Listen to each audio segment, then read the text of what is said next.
നമുക്കറിയാം എമ്പുരാൻ വിവാദം വളരെ അധികം കത്തി നിൽക്കുന്ന ഒരു സമയമാണ്. സിനിമയുടെ റീ എഡിറ്റിംഗ് കഴിഞ്ഞു. അണിയറക്കാർ അങ്ങോട്ട് തന്നെ ആവശ്യപ്പെട്ടാണ് റീ എഡിറ്റിംഗ് സംഭവിച്ചത്. ഇതിൽ നമ്മളിന്ന് പരിശോധിക്കാൻ പോകുന്നത് 3 പേരെ കുറിച്ചാണ്. 1 മോഹൻലാൽ, 2 പൃഥ്വിരാജ് സുകുമാരൻ, 3 മുരളി ഗോപി. ഇതിൽ 2 പേരെ കാര്യം എടുത്തു പറയേണ്ടത്. 1 മോഹൻലാൽ. നമുക്കെല്ലാവർക്കും അറിയാവുന്നതുപോലെ മോഹൻലാലിന് RSSുമായി വളരെ അടുത്ത ബന്ധമാണുള്ളത്. കാരണം അദ്ദേഹത്തിൻ്റെ വിശ്വശാന്തി ഫൗണ്ടേഷൻ മേജർ റമിയാണ് അതിൻ്റെ കോർഡിനേറ്റർ. അദ്ദേഹം രാഷ്ട്രീയം എന്താണെന്ന് നമുക്കെല്ലാവർക്കും അറിയാം. പിന്നെ നരേന്ദ്രമോദിയുടെ ഒരു വോക്കലായിട്ടും അല്ലെങ്കിൽ ഒരു പരോക്ഷമായിട്ടുള്ളൊരു സപ്പോർട്ടറാണ് ശ്രീ മോഹൻലാൽ. അതുകൊണ്ട് RSസുമായിട്ട് ശ്രീ മോഹൻലാലിന് വളരെ അടുത്ത ബന്ധമാണുള്ളത്. പിന്നെ പറയുന്നത് നമ്മുടെ മുരളി ഗോപിയാണ്. മുരളി ഗോപിയെ കുറിച്ച് പറയുന്നതിന് മുമ്പായിട്ട് അദ്ദേഹത്തിൻ്റെ പിതാവ് ഭരത് ഗോപിയെക്കുറിച്ച് പറയണം. ഭരത് ഗോപി RSSൻ്റെ കടുത്ത സപ്പോർട്ടറായിരുന്നു ഭരത് ഗോപി. പിന്നെ പൃഥ്വിരാജ് സുകുമാറിനെ കുറിച്ച് നമുക്ക് ഡെഫിനറ്റായിട്ട് ഒരു ഉറപ്പൊന്നുമില്ല, അതുകൊണ്ട് പറയാൻ സാധിക്കില്ല. പക്ഷേ അദ്ദേഹത്തിൻ്റെ അമ്മ, അദ്ദേഹത്തിൻ്റെ പിതാവ് ശ്രീ സുകുമാരൻ നേരത്തെ RSസുമായിട്ട് നല്ല അടുപ്പം ഉണ്ടായിരുന്ന ഒരാളായിരുന്നു. അദ്ദേഹം പല RSSൻ്റെ പരിപാടിക്ക് പോയിരുന്നു. പിന്നെ മല്ലിക സുകുമാരൻ തന്നെ ഇൻ്റർവ്യൂസിലും ഇപ്പോൾ ഈ ചാനലോട് നടത്തിയിട്ടുള്ള സംഭാഷണങ്ങളൊക്കെ അവർ പറയുന്നുണ്ട്. ഇന്ദ്രിയത്തും നമ്മുടെ പൃഥ്വിരാജുമൊക്കെ RSSൻ്റെ ശാഖയിൽ പോരുന്ന ആൾക്കാരാണെന്ന് അവർ തന്നെ വ്യക്തമാകുന്നുണ്ട്. പിന്നെ അവർ പറയുന്നുണ്ട് പണ്ടത്തെ കാലത്ത് BJP പ്രവർത്തകരുമായിട്ടോ അല്ലെങ്കിൽ നേതാക്കന്മാരുമായിട്ടോ എനിക്ക് എടുത്ത നല്ല ബന്ധം ഉണ്ടായിരുന്നു.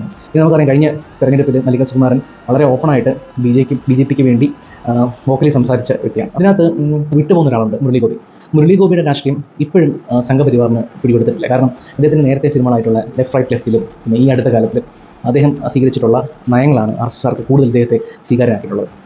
ഈ അടുത്ത കാലത്ത് എന്ന് പറഞ്ഞ സിനിമയ്ക്കകത്താണ് മലയാള സിനിമയിൽ ആദ്യമായി ശാഖയുമായി മലയാള സിനിമയിൽ കാണിച്ചത്. പിന്നെ നമുക്കറിയാവുന്ന പോലെ ലെഫ്റ്റ്. അപ്പം ഇതൊക്കെ എഴുതിവിട്ട ആളാണ് ശ്രീ മുരളി ഗോപി. അതുകൊണ്ട് തന്നെ BJPക്കാർക്ക് ഒരു വിശ്വാസം ഉണ്ടായിരുന്നു, ഇദ്ദേഹം ഞങ്ങളുടെ ആളാണെന്നൊരു വിശ്വാസം ഉണ്ടായിരുന്നു. പക്ഷേ എമ്പുരാൻ സിനിമ റിലീസായപ്പോഴത്തേക്ക് ആ വിശ്വാസം എമ്പാടത്തായിരുന്നു. മുരളി ഗോപി അവരുടെ മുന്നിലേക്ക് ഒരു ലിബറലിസ്റ്റായി മാറിയിരുന്നു.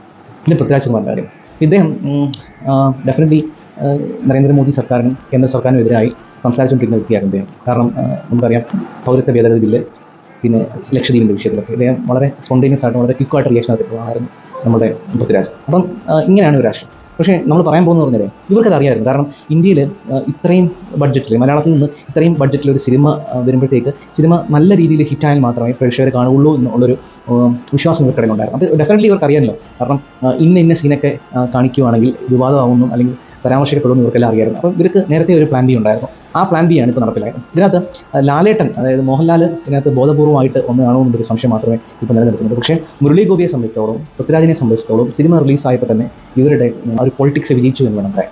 ഇതിനകത്ത് ഈ സിനിമ റിലീസാകുന്നതിന് ശേഷം നമ്മളിപ്പോൾ റീൽസൊക്കെ എടുത്ത് നോക്കി അറിയാൻ പറ്റും. ഒരുപാട് ആൾക്കാർ ഗുജറാത്ത് കലാപം എന്താണെന്നും ട്രെയിൻ തീവപ്പ്, ഗോദ്രയുടെ ട്രെയിൻ തീവപ്പ് എന്താണെന്നൊക്കെ ഒരുപാട് സെർച്ച് ചെയ്യുന്നുണ്ട്, ഒരുപാട് റീൽസുകൾ വരുന്നുണ്ട്. അപ്പം ജെൻസി കാലഘട്ടത്തിലുള്ള കുട്ടികൾ, 10-24 വയസ്സുള്ള കുട്ടികൾ